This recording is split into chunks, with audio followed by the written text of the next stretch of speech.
سلامونه ملګرو، هیله ده چې ښه به یاست. بیا هم نوې ویډیو ستاسو سره شریکوم. ډېره مهمه ویډیو مې ستاسو لپاره جوړه کړې ده. هغه په دې باره باندې چې څنګه موږ کولی شو موبایل د کمپیوټر پر ځای وکاروو. ملګرو، زموږ ستاسې په دې ورځني ژوند کې چې موږ ستاسې کمپیوټر کاروو، اوس فعلا په ساده ځایو کې لکه په دفتر کې، په کور کې، په دکان کې، په کاروبار کې، حتی هر ځای چې موږ غواړو کمپیوټر کار کوو، موږ ستاسې په ساده توګه چې اوس موږ ستاسې کاروو، هغه داسې کاروو چې یا هم د اکسل کمپایل یا هلته په اکسل کې کار کوو، یا هم په ورډ کې کار کوو، یا هم په پاور پوینټ کې کار کوو، یا هم غواړو د ځان لپاره یو پریزنټیشن جوړ کړو، یا هم یو بل فایل موږ لرو، مثال د خبرې پی ډي اف لرو، موږ غواړو چې دا واړو ورډ فایل تی واړو، ورډ غواړو پی ډي اف تی واړو، عکس غواړو پی ډي اف تی واړو، همدارنګه یو پریزنټیشن د ځان لپاره جوړ کړو. هر هغه څه چې په ورځني ژوند کې په ساده توګه موږ تاسو په کمپیوټر کې کاروو، هغه موږ په لنډه توګه او په ډېره اسانۍ سره موږ کولی شو په خپل موبایل کې وکاروو. لکه څنګه هر ځای د کمپیوټر لپاره لاسرسی نه وي، یا هم کمپیوټر هر ځای ته د وړلو وړتیا نه لري، چې مثال د خبرې هر ځای په کاروبار کې ستا سره وي، په دکان کې ستا سره وي، په دفتر کې ستا سره وي، حتی در سره به وي، خو ډېر داسې ځایونه به وي چې ستا هلته کمپیوټر ته لاسرسی نه کېږي، او یا هم کمپیوټر ډېر سخت دی. ولې موږ داسې کارونه په کمپیوټر کې وکړو چې هغه موږ ستاسې په موبایل کې کولی شو. موبایل داسې یو شی دی زموږ ستاسې سره په خپل جیب کې را سره دی، هر وخت را سره دی، په هر ځای کې را سره دی. نو موبایل په اوس وخت کې داسې کمزوری نه دی او داسې شاته شی نه دی، دا چې هغه ستا دپاره داسې هغه ساده کارونه چې ته غواړې په ورځني ژوند کې اجرا کړې، او هغه هم تاسو ته موبایل نشي اجرا کولی.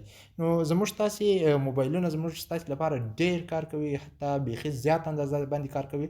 لکه نن په دې ویډیو کې زه تاسو ته ښیم چې څنګه موږ کولی شو خپل موبایل څخه کمپیوټر جوړ کړو، لکه خپل کارونه موږ ورڅخه اخلو، د هغه څخه زیات موږ څنګه کولی شو په موبایل کې په یوه پروګرام باندې په اپلاین توګه باندې، په مفته توګه باندې هم ورډ وکاروو، اکسل وکاروو، پی ډي اف فایل جوړ کړو، ریکارډینګ وکړو، وایس ریکارډ کړو، حتی هلته نوټ پیډ وکاروو، یو بل نوټ فایل جوړ کړو. هر یو چې تاسې غواړئ هغه په ډېر اسانه او په ساده توګه په خپل موبایل کې د همیشه لپاره کولی شئ. لومړی به تاسې راسئ، خپل موبایل به راخلاص کړئ، خپل موبایل کې به پلی سټور ته ولاړ شئ. کله چې تاسې پلی سټور ته ولاړاست، دلته به څه شي ولیکئ، تاسې ورته ګورئ، زه لیکم مایکروسافټ 355 افیس. صحیح دی؟ دا توري تاسې ولیکل مایکروسافټ 355 افیس، په سرچ باندې به کلیک وکړئ، تاسې ته دغه اپلیکیشن راځي، د مایکروسافټ 355 افیس. دا چې ورته لیکلی دی تاسې وګورئ، دا بیخي ډېر 500 میلیونه ډاونلوډ لري، او حتی د بیخي ډېرو موخو لپاره کارول کېدای شي. دا به لومړی ډاونلوډ کړئ، زما په موبایل کې خو ډاونلوډ دی. کله چې تاسې ډاونلوډ کړو، له هغه وروسته به انسټال شي، له انسټال وروسته به یې اوپن کړئ. کله چې تاسې دا اوپن کړئ، نو تاسې به لاندې راسئ، دلته به په دغه ناټ ناو باندې کلیک وکړئ، یا به ګیټ سټارټ ووایي، فرق نه راوړي. له هغه څخه وروسته تاسې دلته کولی شئ څه شي وکړئ. لومړی به کله چې تاسې دې ځای ته رالاست، دغه درې اپشنز دا مور راغلی دی، په دې ځای باندې کلیک وکړئ، دلته به راسئ، دغه ستاسې اپلیکیشنونه چې دي دا به ټول لکه مثال دا به داسې ښکاري، زه اوس درته وښیم، دا به داسې ښکاري، دغه لاندې د مثبت یا د پلس علامه تاسې وینئ، د هر یوه سره به داسې راغلی. تاسې به لومړی دغه اکسل، پاور پوینټ، وایس ریکارډر، ورډ، دا سکین، یا حتی تاسې په موبایل کې سکین، زموږ تاسې لپاره څونه سخت دی، یو څوک ګرځي وایي ما ته به دا څوک سکین کړي دا شی، دا به څوک راته سکین کړي، دا به زه چیرې سکین کړم، څنګه به وکولی شم. دا به ټول تاسې انتخاب کړئ، داسې به په دا مثبت علامه باندې کلیک وکړئ، دا به ټول ستاسې د موبایل لپاره د استعمال لپاره د استعمالېدو وړ وګرځي. د هغه وروسته به په دغه ډن باندې کلیک وکړئ. اوس تاسې کولی شئ دلته اول پی ډي اف لیکلی ده، ورډ لیکلی ده، یعنې دلته تاسې پی ډي اف فایل جوړولی شئ، ایډیټ کولی شئ، او حتی ډیلیټ کولی شئ، کانورټ کولی شئ، یعنې اړولی شئ له یوه حالت څخه و بل حالت یې تاسې اړوئ، جی پی جی و جی پی اف ته اړوئ، هر څه چې تاسې غواړئ هغه کولی شئ. اوس مثال دغه پی ډي اف دی، ته غواړې دا پی ډي اف انتخاب کړې، سیمایز د انتخاب کړئ، په کریټ باندې کلیک وکړه، دی درته وایي چې څه شي کولی شئ، نوټ کارولی شئ، سکین کولی شئ، وایس ریکارډولی شئ، ورډ فایل خلاصولی شئ، نوی جوړولی شئ، اکسل فایل، پاور پوینټ، پی ډي اف، نوی فارم جوړوئ. داسې یو فارم د پوښتنې لپاره ګوګل فارم تاسې به لیدلی، داسې د پوښتنې لپاره کارېږي، خلکو پوسټ کړي، هغه کې جوابونه ورکول شوي. مثال د خبرې زه غواړم چې درس زده کړم، لاندې کومې طریقې د کارولو وړ دي، زه کوم خلک به ستا دپاره هلته انتخاب کوي، لکه یو څوک نومان ټاکي، هغه ته وایي چې دغه ته رایې ورکړي خلکو ته. داسې یو فارم هم دلته پکښې جوړېدای شي. لومړی زه راځم په دې ورډ باندې کلیک کوم، زه غواړم یو ورډ فایل ما د ځان لپاره جوړ کړم، دغه د بلانک ډاکومنټ کلیک کوم، له هغه څه وروسته دا موبایل سکرین خو اوس کوچنی دی.